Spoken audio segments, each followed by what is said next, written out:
America సైన్యం అనుమతి లేకుండా ఏ ఇరాన్ నౌక సముద్ర ప్రయాణం చేయలేదని ఆ దేశ రక్షణ శాఖ మంత్రి పీట్ హెగ్సెత్ వ్యాఖ్యానించారు.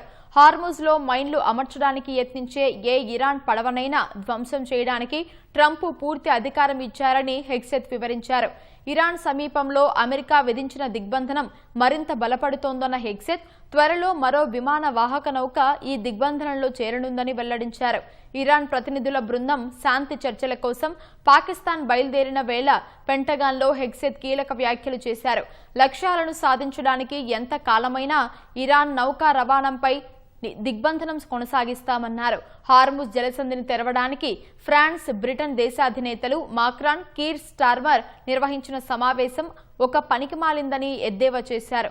దశాబ్దాలుగా యూరప్, ఆసియాలు తాము ఇచ్చిన రక్షణ వల్ల ప్రయోజనం పొందాయని, ఇకపై అది ఉచితంగా లభించదని హెగ్సెత్ అన్నారు. ప్రతి ఏటా నోబెల్ శాంతి బహుమతిని గెలుచుకోవాల్సిన అర్హత కేవలం అమెరికా సైన్యానికి మాత్రమే ఉందని చెప్పుకొచ్చారు.